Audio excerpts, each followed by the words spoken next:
Well, thanks for letting me be a part of this. This is fun, just using technology. I think this is going to look very professional, like we had a big crew, and it's just a drone. just Cindy the drone and some editing software. Yeah, it's great. So Mike Metcalf, like you said, Charlotte native. First of all, I love the idea of walking and talking.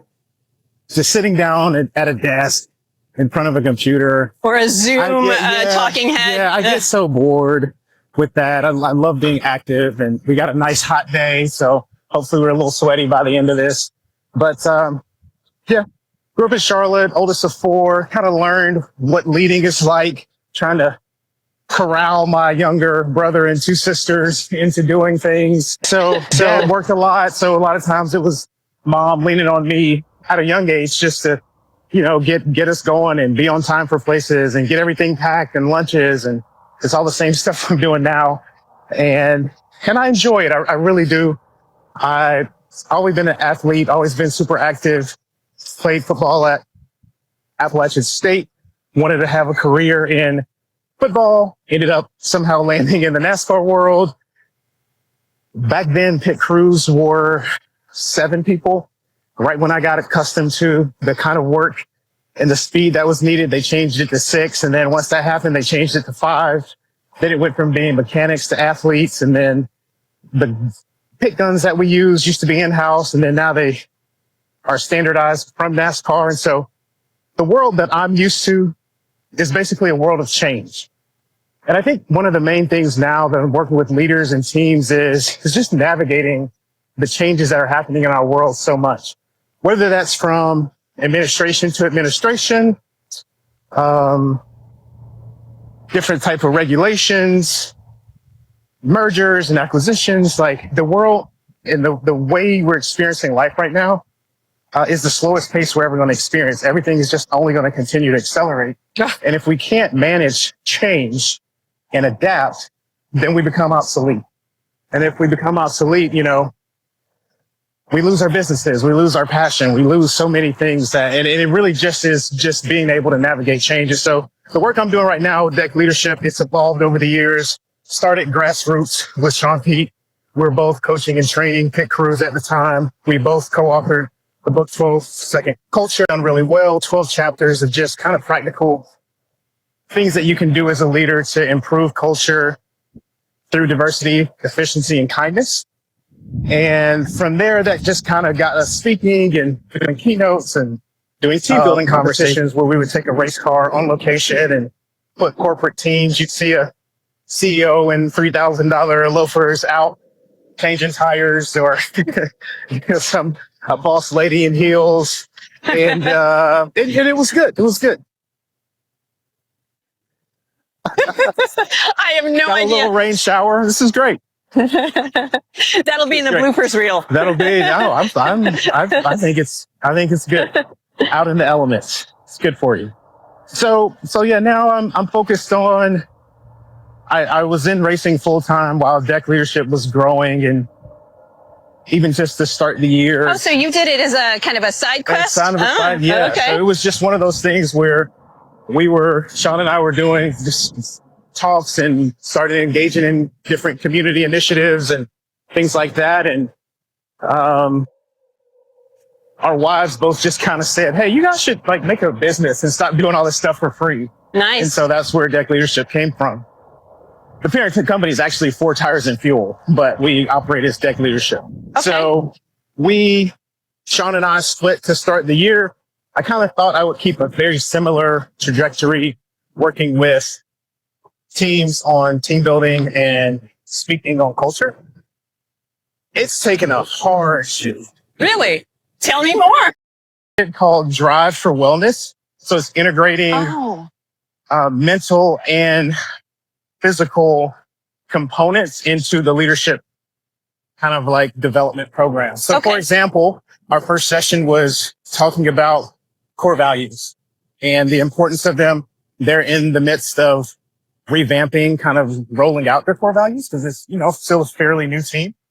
And then also with that, doing a 1-minute bridge and plank challenge every morning, just to sort of like reinforce being a bridge to each other and what that looks like for the organization. Like a reset, a control alt delete every morning. So we're tying in, because just feel like healthy minds sit better on healthy bodies. And, it'll be a lot more complex than just bridge and plank. Of course. Over time. Of course. But just for starting, just reinforcing the importance of having a strong core. And you're building new habits. Exactly. I tell younger folks now, don't pass on opportunities to be in leadership when you're young, because you can afford to make mistakes.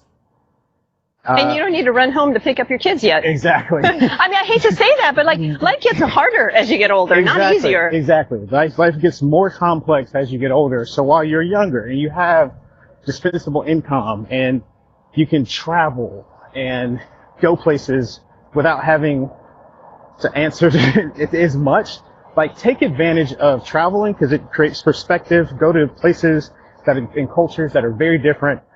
It's a PhD in a week just to go to somewhere like, the Masamara in Kenya. And just to see people that just started formal education in the last decade. Like they were still. When did you get that opportunity? This was about 4 years ago.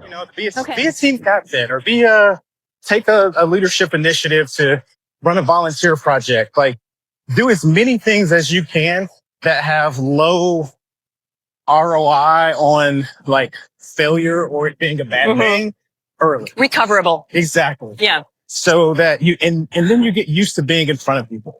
You get comfortable talking and leading rooms and being in those spaces. And advocating for yourself and saying, yes, that will not work for me, or part of that will work for me, but not the other part. Because saying no, we've already kind of talked about that a little bit. Like saying no is so important as a leader. Who is your ideal client? What would you like to see? This interview goes viral and 1,000 of your perfect clients see it. Who is that? Who would you like to, have contacted you more and more and say, Mike, I think you could solve my problem? Yeah, I'm loving just clients that are overwhelmed with the amount of change that's happening either in or around them. Just finding a place to start, just finding the eye of the storm, and then building on that and creating the culture and the process around it to help not just catch up to what those changes are, but to stay ahead of them. Also, just things that are time bound.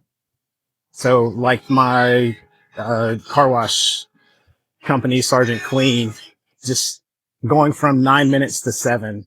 I just get so excited to be able to kind of dive back into some of my old spreadsheets and different sort of metrics conversations about how we can shave time here and find a couple seconds here or there, or shorten this or that. And it kind of awakens that motorsports part of me that I've used so much, that I love so much. It's part process improvement, assembly line, streamlining, part culture and behavior and attitude. Yeah. Right.